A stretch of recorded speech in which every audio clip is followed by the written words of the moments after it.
Future, you can see the heat haze shimmering off the cars as they line up on the grid. So here is the pole sitter and championship leader, Sandy Stuvik. And Stuvik, who has visited the podium 5 times this season, just the one victory, 2 second places, 2 third places, Stern and row 3, Alexander Toril and Hector Hurst.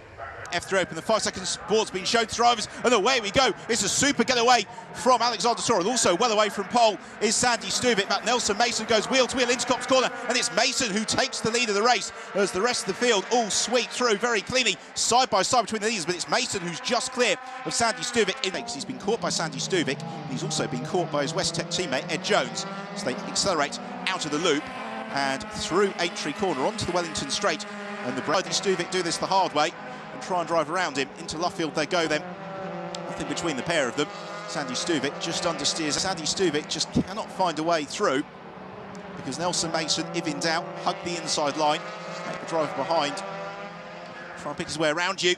But again, Mason makes very, very good friends with the grass creek, and this is Stuvik's opportunity. They go side by side through Woodcote, and Sandy Stuvik should be in lead the race here. They're still side by side into Copse corner. Who's going to be the bravest here? And Stuvik turns in, so does Mason, but it's Nelson Mason who holds in the lead, and Ed Jones now takes his opportunity to go wheel to wheel with Sandy Stuvik into Maggots. This is incredibly brave stuff from Ed Jones. Oh, that's absolutely brilliant if he can go through. That is a super manoeuvre from Ed Jones to take second place away from Sandy Stuvik, because Stuvik gave him 2/3 of a car width, no more than that, in very tight. They do incredibly well to avoid contact with each other, and this is one of the beauties of the European F3 Open, is you very Jones knows that Stuvik's coming, and surely Sandy Stuvik's not looking to the outside of the Abbey. He is. He goes around the outside of the Abbey. It's going to give him the inside line for Farm, but still Ed Jones keeps his foot in, and that gives him the inside line for Village corner.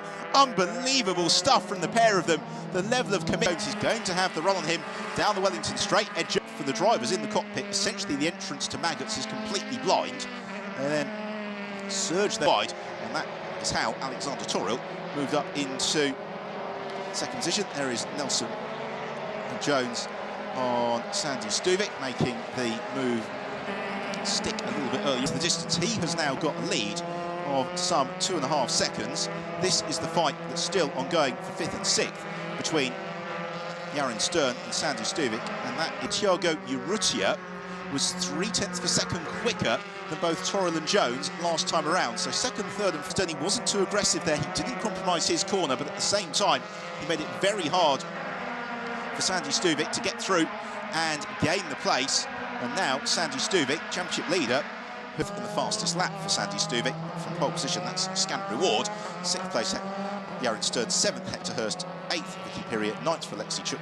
Sandy Stuvik's lead is slashed to a very, very slender 4 points from Ed Jones. Was very impressive, as was Ed Jones' ability to go wheel to wheel with his rivals. That move on Sandy Stuvik elevated him up into, was eventually decided in Rojas' favour.